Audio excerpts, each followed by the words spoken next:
अस्सलाम वालेकुम, सत श्री अकाल। मैं हरमीत सिंह हूँ और आप देख रहे हैं सच डिजिटल। आप सबका बहुत शुक्रिया दोस्तों। आज बुध की सुबह है और मैं माजरत चाहता हूँ, 2-3 दिन में आपकी खिदमत में हाजिर ना हो सका क्योंकि मसरूफियात कुछ ज्यादा थी। मैं आउट ऑफ स्टेशन था और वहां पर सिग्नल का भी बहुत इशू था। लेकिन आज का वीलॉग बड़ा इंपॉर्टेंट है। इसमें बात करेंगे, यमन ने दोबारा हमले शुरू कर दिए हैं और इस वक्त कहाँ कहाँ हमले हुए, इसराइल के अंदर भगदड़ मच चुकी है।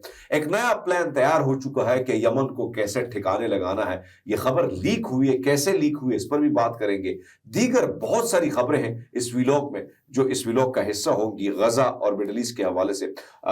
शुरुआत करते हैं। इस्राएली काबिज फौज की जारी करदा एक बयान में कहा गया है कि उसने यमन की तरफ से इसराइल पर दागे गए 2 मिसाइलों को रोक लिया है। यमन जिन्होंने 19 जनवरी से गाजा में होने वाले जंग बंदी के बाद अपने मिसाइल और रॉकेट हमले रोक दिए थे, पिछले चंद दिनों में फिर से इसराइली आदाफ को इसराइल के अंदर तक निशाना बनाने की कोशिश जो है वो फिर से शुरू हो चुकी है। यमन के नए मिसाइल हमले वस्त यानी मार्च के वस्त में अगर देखें तो शुरू हो चुके हैं। इसके की वजह से यानी ये वजह ये भी बताई जाती है कि एक जानिब अमेरिका की 15 मार्च से शुरू की गई बमबारी और दूसरी जानब इसराइल ने 18 मार्च से गजा पर फिर से जंग मुसल्लत कर दी है। फौजी तर्जुमान ने अपने ताजा तरीन मिसाइल हमले के बारे में मंगल की सुबह कहा कि हमने बैलिस्टिक मिसाइल तिल एबब यानी बेन गोरियन एयरपोर्ट की तरफ फायर किए। दूसरी तरफ अमेरिकी सदर ट्रंप पहले ही ईरान को भी धमकी दे चुके हैं कि होशू के हमलों की सजा ईरान को भी दी जाएगी। अब इसराइल पर ताजा तरीन बैलिस्टिक मिसाइल हमले की इत्तला मिलते ही इसराइल के अंदर दूर दूर तक सायरन बजाना शुरू हो चुके हैं। ये सायरन तिल एबब से यरूशलेम तक बजाए गए ताकि इसराइली अवाम जेर जमीन बनाई गई बंकर्स में जाके छुप सके।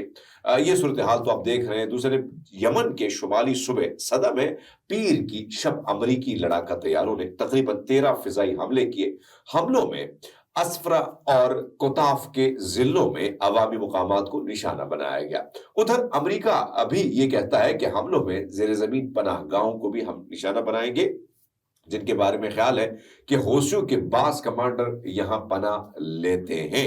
अमेरिका रवा माह 15 मार्च से यमन में होशियों के खिलाफ शदीद फिजाई हमले कर रहा है। इस दौरान जंगी जराइम करते हुए शहरी आबादी को भी निशाना बनाया जा रहा है। इस यानी सूरजहाल आपके सामने है। एक तरफ तो अमेरिका जो है वो जिस तरीके से इस सारी सिचुएशन में यमन पर ताबड़तोड़ हमले कर रहा है, यानी हालात जो हमारे सामने आ रहे हैं वो ये है कि अक्टूबर तक दुनिया में बहुत कुछ बदल सकता है, यानी बहुत कुछ बदलाव आ सकता है मिडल ईस्ट के हवाले से।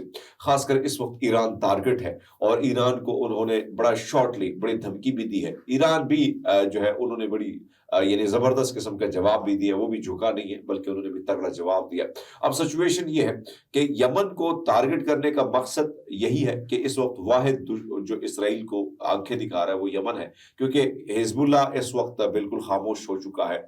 दूसरे आप देखें कि शाम में जो रिजीम चेंज हुए तो वहां से भी मसाइल शुरू हो चुके हैं। तो इसलिए अब ईरान और यमन टारगेट है और यमन पर मुसलसल ताबड़तोड़ हमले भी हो रहे हैं। अब बात करते हैं अरब लीग के गजा मंसूबे पर, जिस पर दस्तखत करने के बावजूद अब इतलात है कि अरब अमारात इसे नाकाम बनाने की कोशिश कर रहा है। मिडल ईस्ट आई ने यह दावा किया कि मुत्तहिदा अरब अमारात ट्रंप इंतजामिया को कायल करने की कोशिश कर रहा है कि वो गजा की पट्टी के लिए जंग बंदी यानी जंग के बाद मंसूबे को नाकाम बना दे, जिसकी अरब लीग ने मंजूरी दी है। अमरीकी और मिस्री हुकाम ने बताया कि इख्तिलाफात मजीद तलख होते जा रहे हैं और अमरीकी सिफातकारों की जो कोशिशें हैं उससे खिते में अमरीकी मफादात को नुकसान पहुंच रहा है। इस पर अभी यानी इख्तिलाफ पाया जाता है कि हमास को वहां कितना असर रसूख बरकरार रखना चाहिए। अमारती दबाव ने काहरा के लिए एक मुश्किल सूरत हाल भी पैदा कर दी है, क्योंकि यूएई और मिस्र दोनों उमूमी तौर पर गजा के लिए एक ही फलस्तीन रहनुमा मोहम्मद दहलान जो फतेह के साबिक जलावतन ओहदेदारान है उसकी हिमायत करते हैं। मिडल ईस्ट ने बताया कि जब अरब लीग के मंसूबे पर इत्तेफाक हुआ तो यूएई वाहिद मुखालिफ रियासत नहीं बन सका, लेकिन अब वो इसे ट्रंप इंतजामिया के साथ मिलकर इसको मुस्तरद करता है। यूएई व्हाइट हाउस तक अपनी गैर मामूली रसाई का फायदा उठाते हुए इस मंसूबे को नाकाबिल अमल करार दे रहा है और काहरा पर इल्जाम लगा रहा है कि वो हमास को जरूरत से ज्यादा असर रसूख दे रहा है। मगरबी किनारे में भी बात करना जरूरी है तो फलस्तीनी फिल्म डायरेक्टर और ऑस्कर अवार्ड याफ्ता हमदान बिलाल को पीर की रात काबिज मगरबी किनारे के जनूबी इलाके अल खलील के करीब फलस्तीनी गांव सूसिया में इसराइली आबादकारों के एक ग्रोह ने बहमाना हमले का निशाना बनाया। उसके साथ साथ उस हमले में लैंचिंग करने वाला हुजूम उसे करार दिया। सूसिया वही गांव है जहां एक इसराइली बस्ती भी कायम है जो बैनुल-अक़वामी क़वानीन के तहत गैर कानूनी है। बेशतर अमरीकी इंतजामिया इस बार पर मुतफिक नजर आ रही है कि ये 32 जनीवा कन्वेंशन के आर्टिकल 49 की खिलाफ वर्जी है। हमदान बिलाल का इस वक्त कोई सुराग नहीं मिल रहा, क्योंकि जब उन्हें तिबी इमदाद के लिए मोलिस में मुंतकिल किया जा रहा था तो इसराइली फौजी उन्हें जबरदस्ती उठा कर ले गए। ये बात उनके साथी ऑस्कर अवार्ड याफ्ता सहाफी और यहाँ पे अगर बात की जाए तो नो अदर लैंड डॉक्यूमेंट्री के शरीक हिदायतकार युवल अब्राहम ने सोशल मीडिया ने प्लेटफॉर्म एक्स पर उन्होंने ये बात बताई। अब्राहम जो 972 मैगजीन के सहाफी भी हैं, उन्होंने एक अलग पोस्ट में लिखा कि उन्होंने लिखा कि एक लरजती हुई मोबाइल वीडियो शेयर करते हुए उन्होंने बताया कि नकाबपोश आबादकारों ने हमदान की गांव पर हमला किया और अमरीकी कारकुनों पर भी तशद्दुद जारी रखा, यहां तक कि उनकी गाड़ियों को पत्थरों से तोड़ा। सेंटर फॉर जिविश नॉन वायलेंस ने पीर की रोज जारी किए गए बयान में कहा कि मौके पर मौजूद 5 यहूदियों अमरीकी कारकुन 3 माह के तवील मुश्तरका मज़ाहमती मंसूबे का ये हिस्सा था जो मुसाफिर यता में जारी है। ये वही गांव है जिस पर डॉक्यूमेंट्री नो अदर लैंड बनाई गई थी। अब बात करते हैं यमन पर अमरीकी हमले की खुफिया मालूमात कैसे लीक हुई। अमरीकी सदारती दफ्तर की जानिब से यमन पर हमले का खुफिया जंगी मंसूबा एक सहाफी को भेज दिए जाने का इंकशाफ हुआ है। खबर रसा इदारे रॉयटर के मुताबिक व्हाइट हाउस ने कहा कि ट्रंप इंतजामिया के आला ओहदेदारान ने यमन के हौसी बागियों पर अमरीकी हमले में कुछ देर कबल एक मैसेजिंग ग्रुप में गलती से जंगी मंसूबे का इंकशाफ किया था जिसमें एक सहाफी भी शामिल था।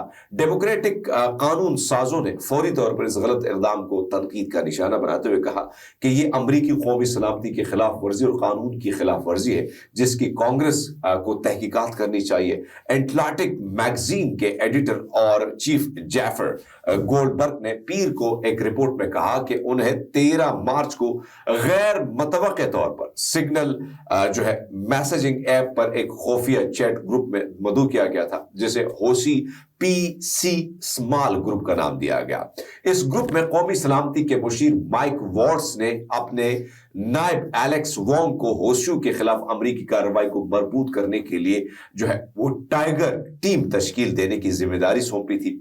कौमी सलामती कौंसिल के तर्जुमान ब्रायन हैविस ने कहा कि ये चैट ग्रुप मुस्तनद मालूमात होता है। अमरीकी सदर डोनाल्ड ट्रंप ने बहर अहमर में बहरी जहाजों पर हमलों के बाद 15 मार्च को यमन के हौसी बागियों के खिलाफ बड़े पैमाने पर फौजी हमलों की मुहिम का आगाज किया और उन्हें होशियों के अहम ईरानी ईरान को तनबीह किया गया था कि इस फौरी तौर पर इस ग्रुप की हमायत रोकने की जरूरत है। अब तक के लिए दोस्तों इतना ही। अपना बहुत सारा ख्याल रखिएगा। बहुत शुक्रिया।